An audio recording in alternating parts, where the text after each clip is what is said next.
这两版的色差应该是在0.003左右。0.003，啊，不多不少，正好0.003。老黄，你先别着急嘛，有可能是人外有人，山外有山呢。秦总，不是那么回事儿。色差这0.003什么概念？那是微米的级别。哎，这两把尺子放在一起比，只差了毫米的1/1000。刚才宣总可是精精确确的讲，只差了3/1000。你要是真能看出这3/1000，那就见鬼了。黄经理啊，咱也不吵了。这样吧，如果我判断的是错的，我摆宴，当面给您赔罪。好啊。行。那我们拿去做对比，你们稍坐一会儿啊。哎，你也去啊？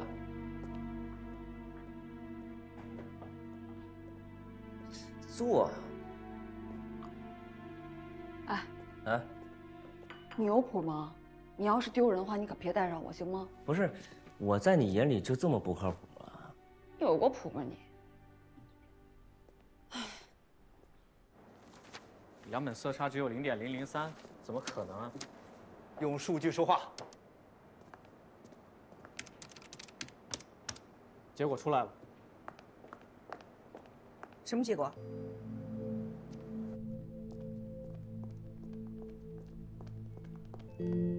怎么样？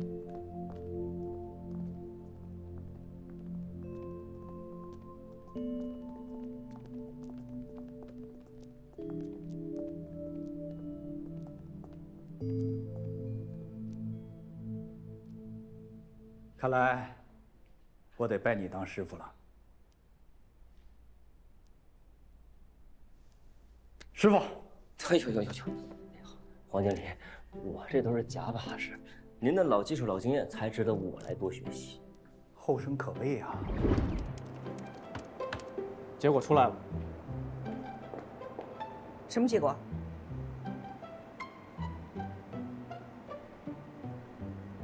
再试一遍。这种高精机器本身是没有误差的。给我起开！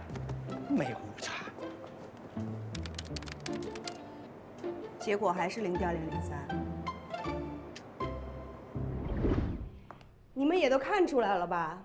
小轩老师的眼睛到底有多毒？所以到时候批量生产的时候，一定要给我把好质量关，一丝一毫都不能差啊！是。小轩老师，可以继续再聊聊合作了吗？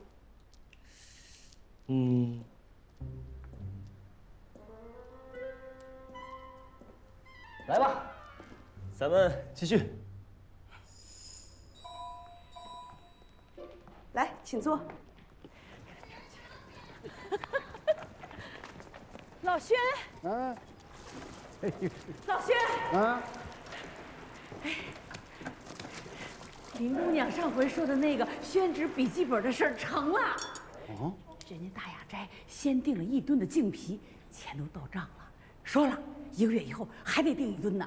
哇，我的乖乖，那就是2吨呐！啊，那叫加班加点嘞。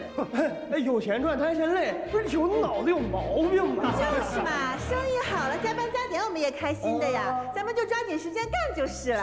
哎呀，我负责好后勤啊！听到没有？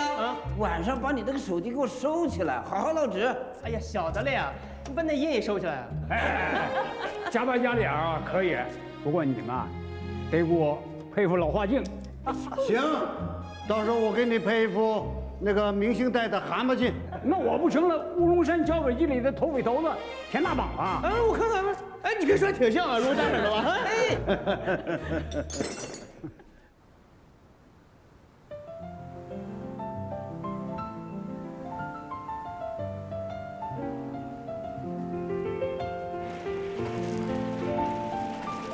来，给我一个。你感觉怎么样？差不多了。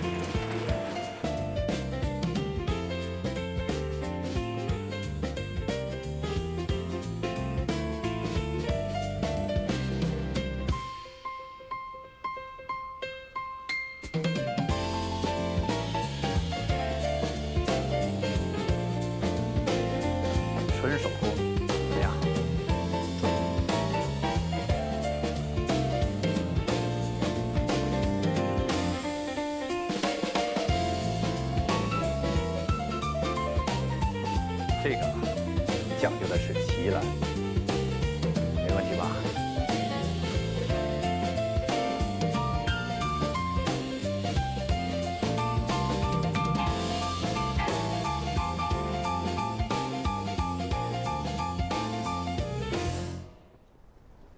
同志们，我们从这个宣纸笔记本的现象啊，要得到启发。不是我们的宣纸产业不行，是我们没有打开思路，要挖深挖它的潜在价值。你们想一想，这个万年红对联儿，老百姓很喜欢呀。对，这个大雅斋的线装书也是个突破。现在我们又开发了宣纸笔记本，啊，备受关注啊。所以啊，同志们，我们一定要开发出更多的深受老百姓喜欢，一定能走进老百姓千家万户的宣纸文创产品。没错。老廖，我刚才说的要深挖宣纸的潜在价值，开拓市场，这个呀，你要多上上心，把年轻人的队伍啊帮我带好，好吧？哪儿还用得着我带队呀？当然需要你呀！年轻人固然是有干劲、有冲劲，但是咱们老同志有经验，沉稳持重，正是需要你这样的老同志给年轻人把好方向。谢谢彭书记。彭书记说到这儿啊，那我就讲两句。好，宣纸笔记本得到了彭书记的肯定和重视，请安会长在省交会上带货，拉来了不少订单。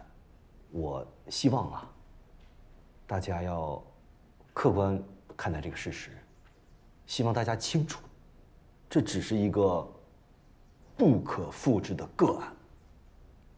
这个笔记本究竟能给我们桃花镇带来多少市场效应？我希望大家还是要冷静一下，降降温，客观看待。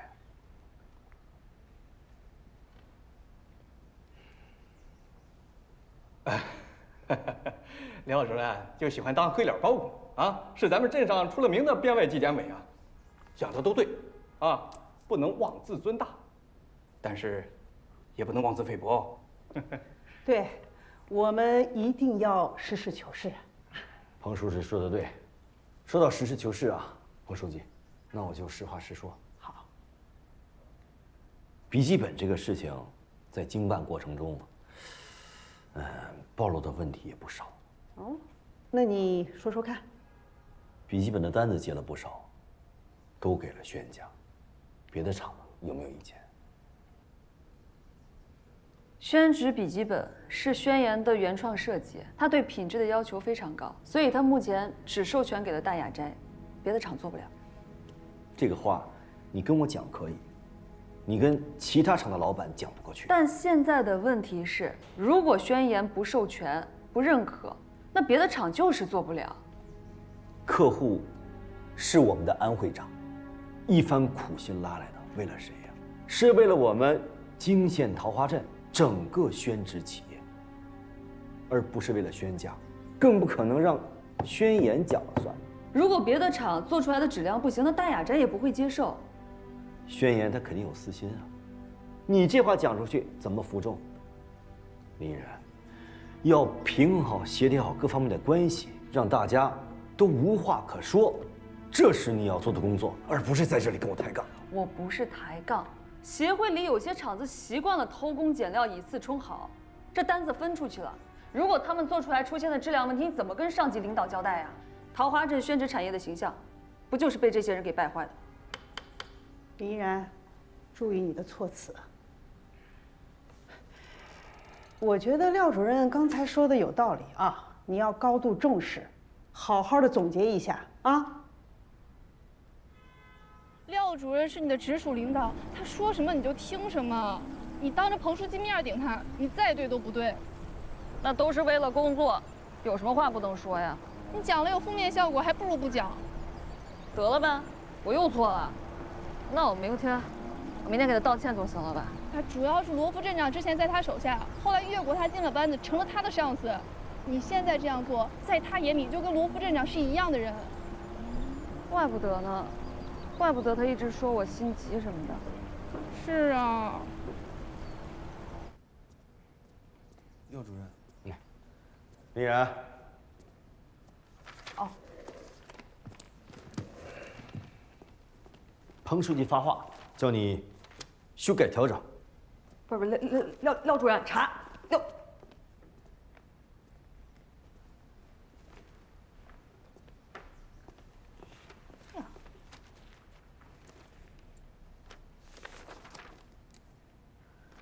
这廖主任写的稿子，我看没什么问题啊，挺正常的。正常。那彭书记要是安排个人来说咱们这一摊事儿都给他干，你觉得正常吗？越俎代庖是大忌。刚刚廖主任说的，彭书记发的话，这能怪我？我的姐姐，廖主任是什么人？那县中学有名望的老师，在省报上发表过文章。他觉得自己才华横溢，那当老师委屈了，才考公来镇上搞宣传。写文章是他的看家本领。现在好了，彭书记让你来改他的稿子，这不就是狠狠打他的脸吗？我跟你说，这个冤要是结下，可就解不开了。我呀，就做好领导交代的任务，其他事我管不了。什么叫做好？彭书记说的是让你改好这篇稿子，但他没说希望你做到的是顺利的完成所有任务，当然，也包括处理好跟廖主任的关系。那我就改好，我先发给廖主任看，然后我再发给彭书记。不是发给廖主任，是打印出来向他虚心请教。麻不麻烦呀？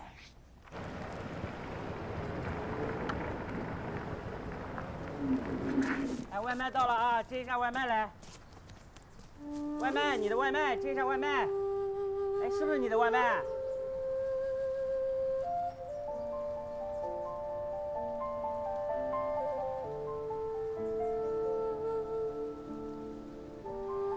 哎，是不是你的外卖？要不要我拿走了？哎，外卖，哎，我的，你的外卖。不好意思，我的螺蛳粉是吧？对，是螺蛳粉。好，谢谢啊。螺蛳粉，不用谢。哎，螺蛳粉吃不吃？味儿贼正。啊，对，我给忘了，你呀不喜欢这味儿，我还多点了一份。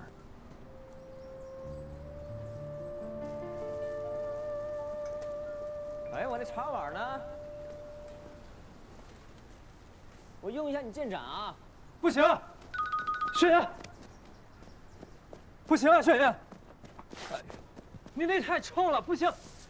雪岩，不行！哎呀，这定力也不行啊，一碗螺蛳粉就把你道心给破了。宁搅三江水，不动道人心，你没听过这话吗？别标榜自己了，你要是真道人啊，我就破不了你的道心。我用下这个啊。哎，不行，这是我敦煌师傅做的啊，这是你敦煌师傅做的，那个是你北京师傅做的。你说来说去，你倒是给我找个能用的呀。你吃个螺蛳粉，你要什么杯子呀？我不得喝水啊。来，用这个。哎，雪野，我想跟你探讨一个事儿。我呢想做一个视频号，就做纯正的古法纸。一方面是推广宣纸文化，一方面做直播销售。你觉得这事怎么样？你什么呀？你还没懂我的思路呢。司马昭之心，人尽皆知。虽然这词儿可能用的不太恰当，但意思大差不差。你不就是想给自己打造一个非遗守护者、匠心手艺人的人设吗？拜托啊，大哥，大网红带货的那个时代已经过去了。你看剩下的有几个赚钱的？我又不仅仅是为了赚钱，我最主要的是推广技艺的责任啊。赚钱就赚钱，不丢人。你不赚钱，你怎么推广，怎么传承？真正的古法纸一刀几千块钱，你就是把自己给打造成了天神下凡，那也不一定有人买。哎，你要是真想赚钱啊，我给你出一主意，人设还是往高大上了做，越高大上越好，就是这种一代宗师的范儿。但是落地销售就得便宜，一张3块钱，10张8折，还得包邮。你这不是卖假纸吗？你卖书画纸嘛，那网络平台上销售额排名靠前的，都是靠走量，数据反馈是最真实的，比你那一拍脑门子想的要靠谱的多了。我再教你一招，你卖纸的同时啊，教人家写字画画，写字画画让人家去悟道，用你的小脸再加一点点美颜，我相信，一定是一大票妇女会追随你，喜欢你。这叫什么？这就是你的流量密码。你记住了，要赚钱就4个字：流量经济。你握住了流量，就是握住了财富，懂不懂啊你？要按你的这个思路走，这人生还有什么意义啊？我看你活着都费劲了。这个我可不信啊！坚持真正的技艺传承，做一张有品质、有良心的好宣纸，就没有路子走了？没有。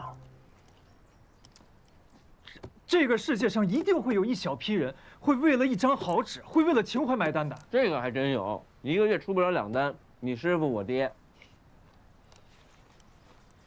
我恰恰是觉得，师傅做的还不够纯粹。纯粹啊，那就死得更惨了。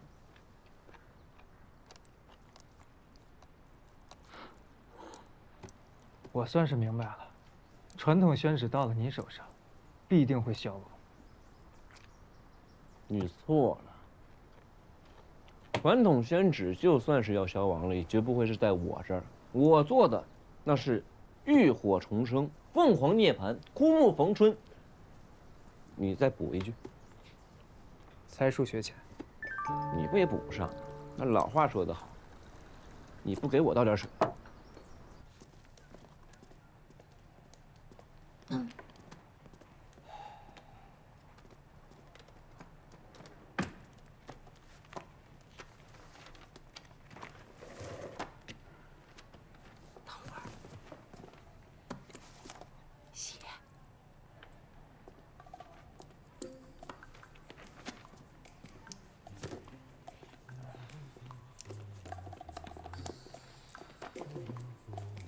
廖主任，这个稿子改好了，请您审阅。改好了，我还审什么阅？还有很多不足，请您指教。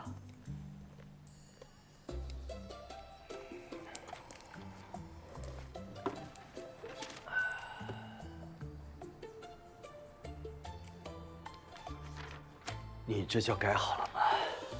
你这叫舍本逐末，丢了西瓜捡芝麻。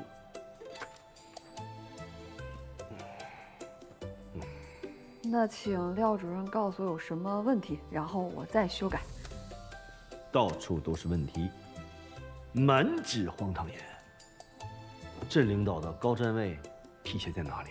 国家的大政方针体现在哪里？是市领导的殷切期待，不是你沾沾自喜的自我标榜。我好好的一篇稿子，被你改的不严谨、不严肃、不扎实，马上拿回去重写。怎么重写？这样，廖主任，你给我一个大概的方向也行。你觉得你写的很好是吧？我没有，这写文章不就是要把事情的来龙去脉给说清楚吗？你是在教我写文章吗？我在报社发表文章的时候，你还在幼儿园读阿窝格一无语呢，拿回去重写。任务是彭书记布置给我的，我发给彭书记审阅，听他的意见。你发给彭书记审阅，那你还找我看什么？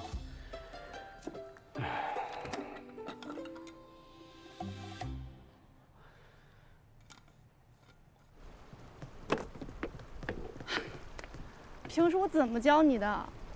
不就是一篇新闻稿吗？廖主任他想改，你就按他的改，你取个中不就得了？你说你又不是搞创作拿茅盾文学奖，你跟他较个什么劲呢？啊，我没跟他较劲啊。你没较劲，那你那么着急发给彭书记，那万一彭书记说很好，那也不好。哎，你看，彭书记说很好，已经通知廖主任发出了，很好。完了，你这回是把老廖得罪的透透的了。得罪就得罪了吧，那我能怎么办？山水有相逢，团结很重要啊，林依然。我承认你工作能力确实可以，但就你这情商啊，你活不过3级。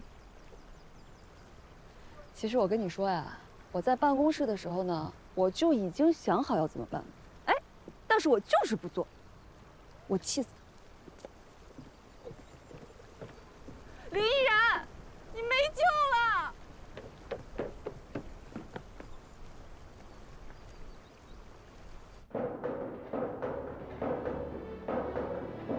这对皮就是把青檀皮的纤维组织给砸断，是吗？对，这个只是制浆前的其中一道工序罢了。之后呢，还要再切皮、踏皮、滑叶槽等等等等。制作宣纸啊，总共有108道工序，之前要经历几10道才到对皮这一步的。那用机械不行吗？这多慢啊！对啊，就像豆浆机那样，就嗡嗡嗡一搅。你们是真会偷懒啊！对，照你们这样做确实是快，可是檀皮的纤维组织都被切断了，这纸张它就没有拉力了。明白了，就跟你用手工切料是为了保留纤维长度一样的。对，这些啊都是后来才改进的。其实我个人还是更喜欢手工去对皮对料，这样才能亲切地感受到皮料之间的温度。还得是你们这种手艺人，这活要让我干，不出3天，我绝对就憋疯了。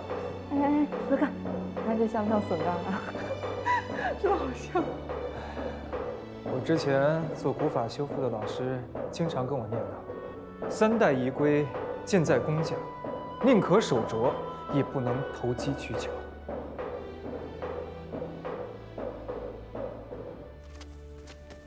哎，你看现在这对联设计的啊，连胶水都省了，哼，方便多了。你怎么什么都不知道啊？这个在网上就有卖的，10几块钱一副，啊，这么贵啊？我5副对联才卖几块钱，这日子真是没法过。哎，你们听说了吗？这大雅斋跟宣永年那宣纸笔记本都卖爆了，好多厂子都下订单了。这谁不知道啊？这是经发办林依然他们弄的。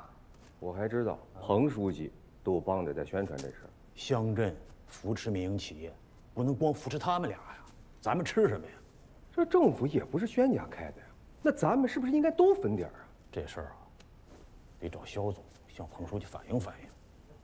走，老肖，哎，宣纸笔记本的订单，大雅斋都给宣家了，你得向彭书记反映反映，这厚此薄彼可不行啊。肖总，你是咱们会长啊，就得你去说啊。行，我了解了情况再说吧。哎，这事儿就得肖会长出面。是的。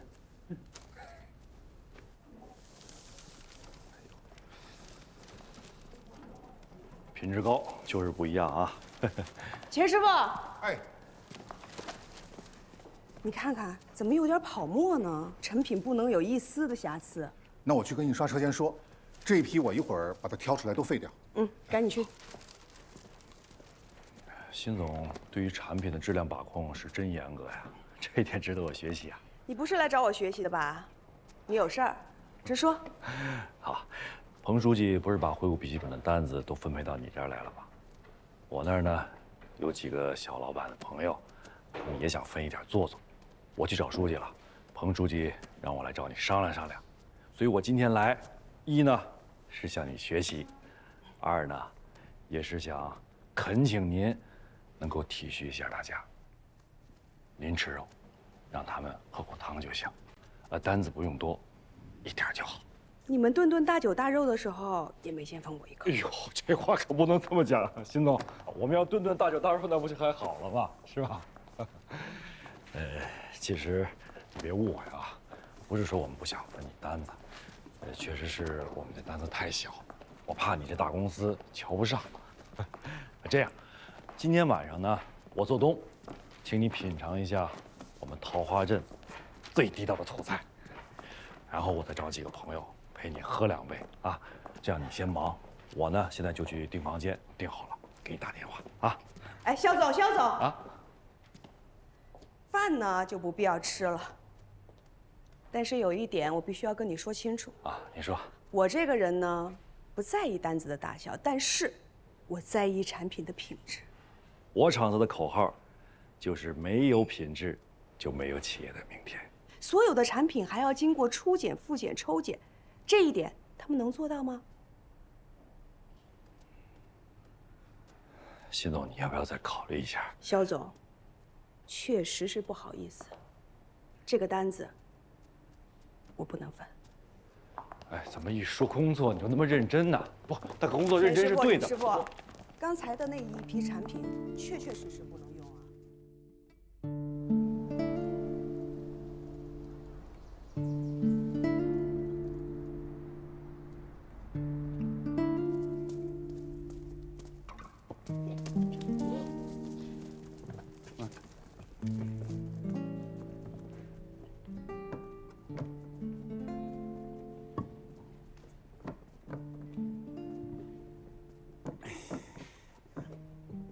老薛呢？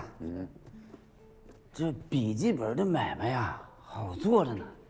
光是给这个笔记本啊提供这个宣纸啊，厂子的效益就能搞上去。这生意可以做。哎，但是呢，我就怕这个呀不长久。现在这镇上啊，害红眼病的人多呀。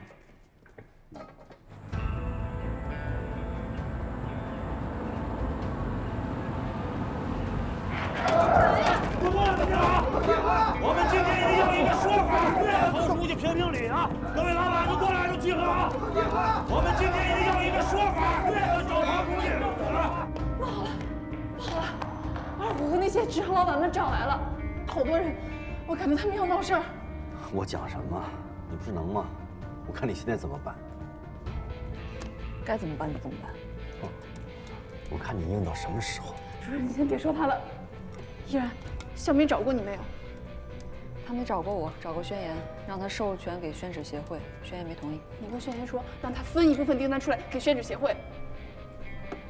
消明协会的那些老板不断降低质量，压低价格，让坚持传统手工的宣家活不下去。你觉得这样的人该帮吗？这件事情如果处理不好，你不但没补，公务员的饭碗你能不能端得住，都不一定。好了，廖主任，行了，廖主任，别去，我去就行。你给我回去，好好待着。廖主任，哎呦，廖主任，不能去，他们是冲你来的，你回去依然。廖，行，二虎，你有话好好讲，对不对？你想干什么？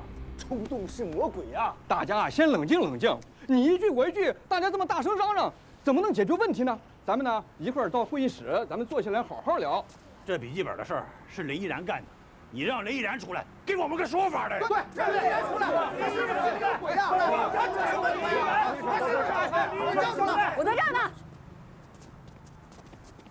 啊？哎，雷依然来了！你得给我，行，不用。不愧是首都回来的啊，真牛！我们就想问问啊，这笔记本的订单为什么没经过宣纸协会，就直接给宣家了？你得给我们个满意的答复，要不然我们就去县里、市里或者去省里要个说法。这个笔记本宣言是原创设计者，给谁不给谁那是他的权利。你们要是有什么话，直接去问他不就行了吗？哎，你这么说就不对了啊！挺干净啊，以为我们是傻子呢啊？谁都知道，就是你鼓动彭书记给他们家拉订单，全镇都知道。你最近跟那宣言走得挺热乎啊，一个大台一个唱戏，这是给你婆婆家拉好处呢啊！给我胡说啊！你要对你说的话负责任啊！不管你们怎么污蔑诽谤我都可以不在乎，但是麻烦你们自己也想一想，你们中间的哪一些人，是不是故意的偷工减料、恶意降价？就是这样的无序竞争，让桃花镇的宣纸产业现在这么难。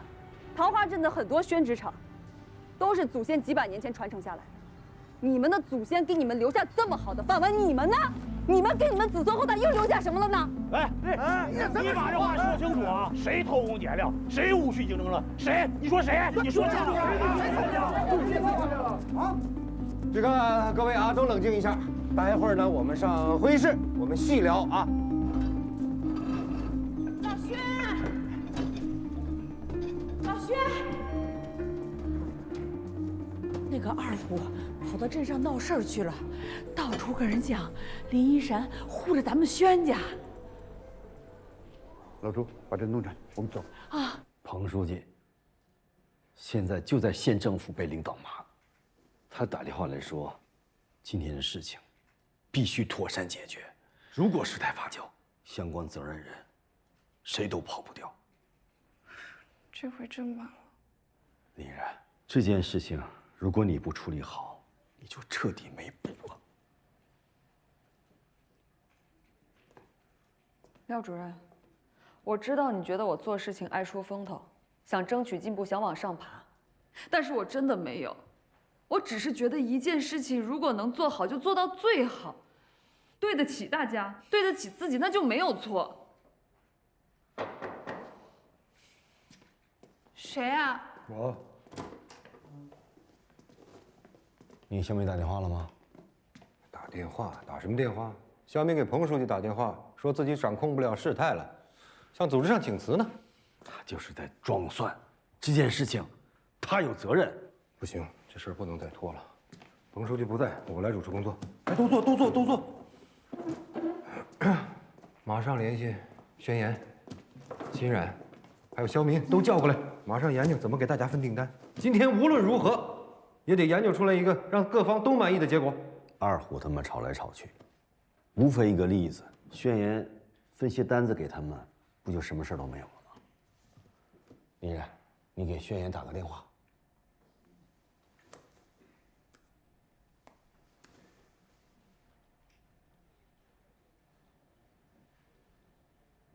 怎么着？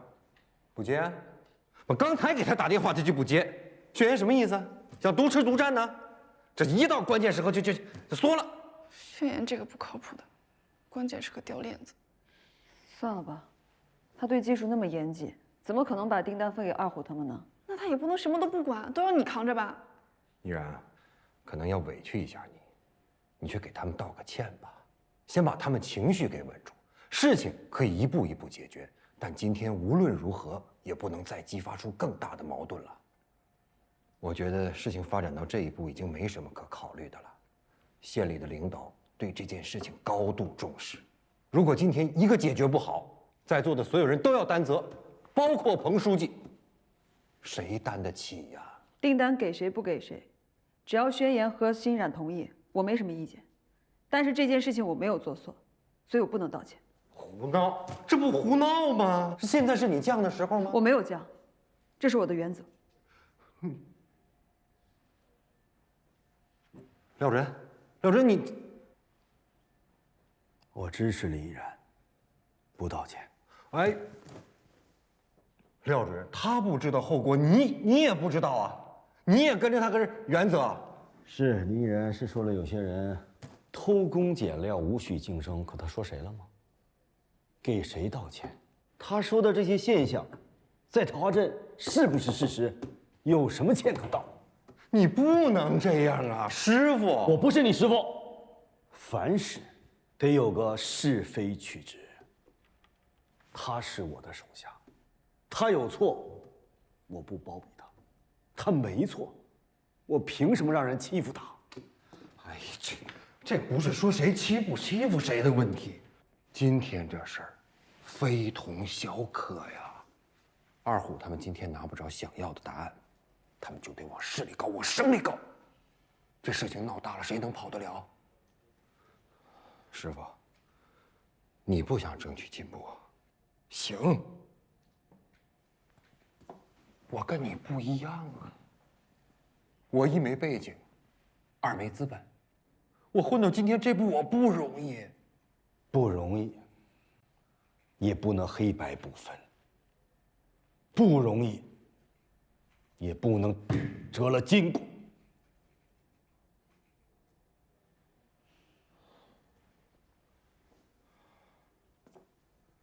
林依然，你去不去？林依然，咱不道歉。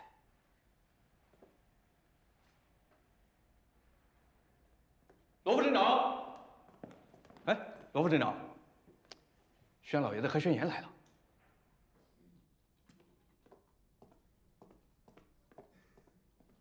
那这款宣纸笔记本是我设计的，在质量要求上确实是有点高，但换句话来讲，只要咱们质量上过关，挨家挨户都有饭吃。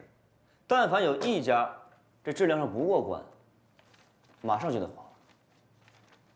就一个笔记本做这么好，难道还留着传代啊？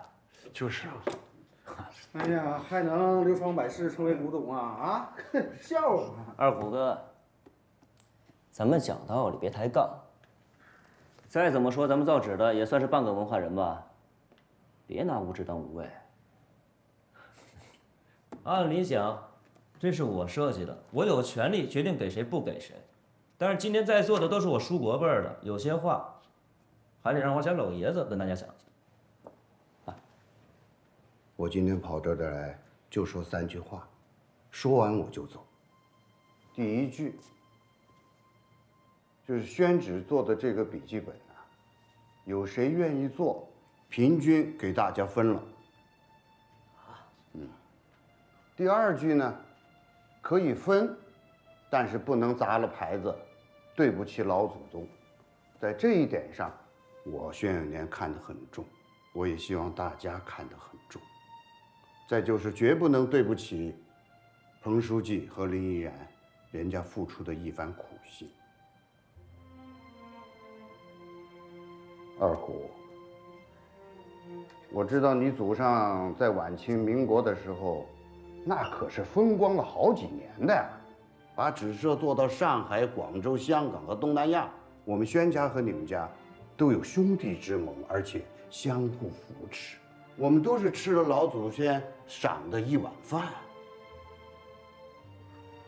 别把碗给砸了，那样会对不起老祖先，更对不起子孙后代。宣叔叔，还有最后一句话，就是希望大家别再为难林依然了，人家是个女孩子。人家放弃了自己的前程，跑回家乡来搞建设。我们大家做事儿都要有个良心啊！在座的都是大老爷们儿，站出去都是一方人物。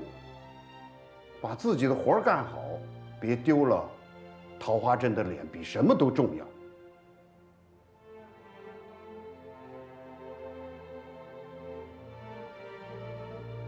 我就说到这儿，谢谢。老爷子，哎呀，这回太谢谢您了，得亏您啊帮我们解决了一件大事啊！没有。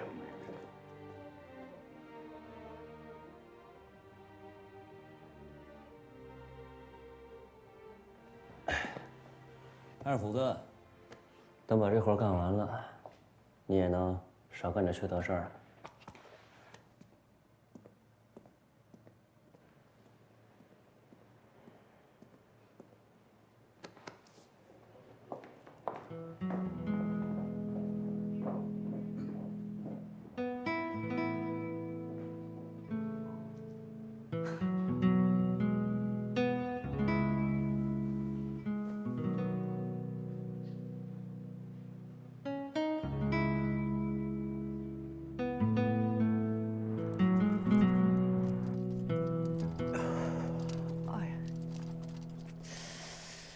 哎呦，我真不知道这个护工小王他到底护的谁呀？说他一句，他能动一下，那真是没有一点眼力劲儿。老有主意了，他比人家主治医师懂得都多。反正啊，从你生病到现在，护工已经换了6个了。你说到底有什么意义呢？这人都是相互的，你对他好，他就对你好。归根结底不还是为了自己？你对他就是再好，也就那么回事儿。你家里有家属看着，那能好很多。这山中无老虎，可不是猴子称大王吗？反正现在小王如果再换的话，我是真不知道再叫谁了，自己看着办吧。那就不治了，回家。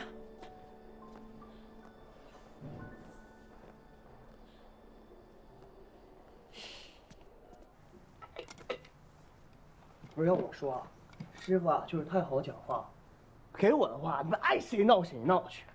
这钱挣到了，搁自己兜里，这个才是真的。师傅是不想让镇上的领导为难，人家是帮我们。帮到了吗？啊，我跟你说，厂子倒闭了，我看哪个管你。该你操心的操，不该你操心的，别瞎操心。哟，你看这又一个站着说话不腰疼的，这嘿，你一老管暗条的，你一人吃饱全家不饿。你不好这样跟长辈讲话的啊！对呀，我哪句话说错了？不尊重老人这么说话就是错。他老婆本儿都没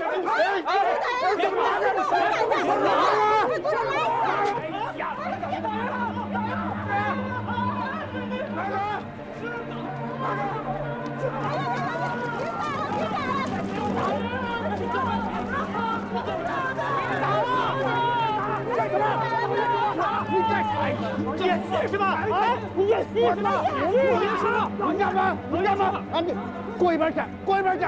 你打我！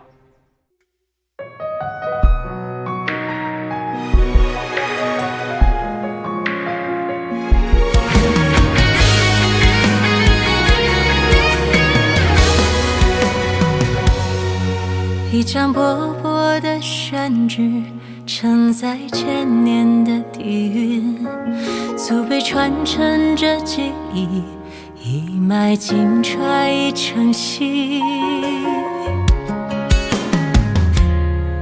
淡淡墨香飘江南，千年古镇有灵气。那人那方那工艺，留下多少传奇？这山水灵气，有多少故事，至此那情侣养育着土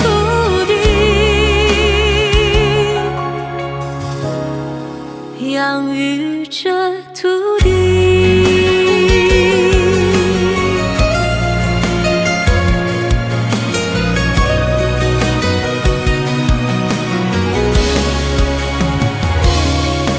一张薄薄的宣纸，承载千年的底蕴，祖辈传承着记忆，一脉金揣一成戏。